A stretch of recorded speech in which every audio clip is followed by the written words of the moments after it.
Online Manipuri Nungthilgi Pau Yengbiriba Pumnamak Puthoi Laisramna Khurumjari Ahanbada Aroiba Pau Thadau Inpi Manipur na Churchanpur da Hojik Tholiba Kuki Zomi lana sida Kuki nataba Thadau Makai lana sida Sokpi danaba Yohan bidanaba Zomi Council da Hijakre Kuki Nupi Asokpa Hondorok Paleptri Hairok Part 3 Kumangi Pukri Machada Sweep Amata Sinduna Lerame Manung the Mi Yaribra Haibasu Kangdri Hairi Laiba Sigi Apunbagi Saktam Tugaina Bahonarak Liba Sing Daikoi Surrender Khak Roy CM and Biren Singh Post Security Force Taktok Nanaba Kuki Nupi Protester Team da Bra Khakta Litpa Nupi Team Amana Hojik CSF Ka Mukna Riba Duda Yadragadi Panti Khakta Set Pa Kuki Nupi Team Amasu stand by the Lairi Haibani Maduda Yadragadi Kukida Aroiba CSF ta Nongmai Kapa Hauragani Haibani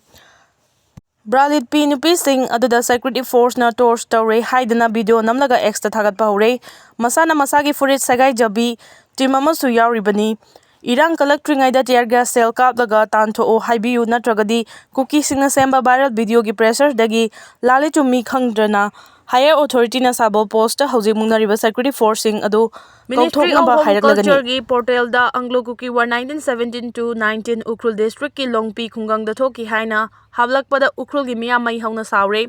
thawong asi lamdam asigi history bu semdok sadok tuna laibak miyam da aranba pau sandok pagi thawong amani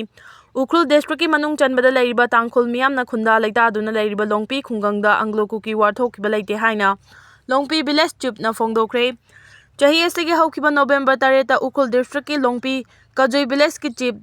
Davin Ronra Simre na Anglo Kuki war Ukhrul district ki Longpi village ta thoki haina Ministry of Home Culture gi portal da hablak pa si aranba yumfam yaudaba chatnaba yaroidaba miyam da piba namthaki I pau amani hiramasigi matang da Ukhrul district ki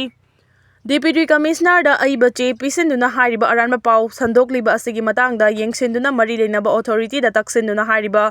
website adudagi lauthoknaba taksinkre mahangna Deputy Commissioner Ukhrul da pisinkiba aiba cherol aduda Ukhrul district ki Longpi Kajui amasung Nungbi Khulen village da Kuki miyam khunda laita duna leiki haibagi mafam adugi puwari da yaude amadi ing song 1917 to 1919 da matam adugi loilam lenga British ki mathakta Kuki miyam na lan hauki haiba wari amata leite lamdam adugi miyam ga kariguma makhal amata tanaramba tawdana India lenga ki official website ta mafam aduda Anglo Kuki war thoki haina upload tawrakhiba asi angakpa phawi asigumma India lenga ki section da bakhongthang asina community ani gi marakta nungaina dana bathoan duna pamdaba thawdo wathok kaya tholakpa yai hainasu mahangna pisin khiba cherol aduda yauri nakalamaromda India government ki website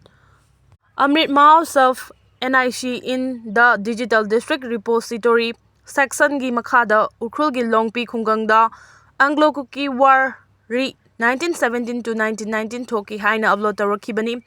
website aduda Anglo Kuki war asi British colonial rule gi mayokta Kuki miyam na changsin khima landfam amani landfam asi malemgi ahan balanjaw do saruk yana na ba British lengana Kuki miyam bunam fu safu da recruit tawkiba Kuki gi lairiba village chief sing bu control tawduna maram chadana ka henba tax lawbadagi Kuki miyam na British lenga ki mathakta hawrakhiba landfam amani haina supalli Central Force na State Force da athingba piba angakpa fawi Salam Joy State lenga ki mating pangbalakpa Central Force na State Force sanglakpa da athingba pirakpa sima angakpa fawi haina National Congress Party and NCP gi State President Salam Joy na phongdoragli mahangna makhata na high state amagi law and order ngakpa haibasi state lenga amadi State Force ki thawdangni Manipur hauji Article 355 chatnabasu leite state asigi mitei taba khulsing da chin Kuki narco terrorist singna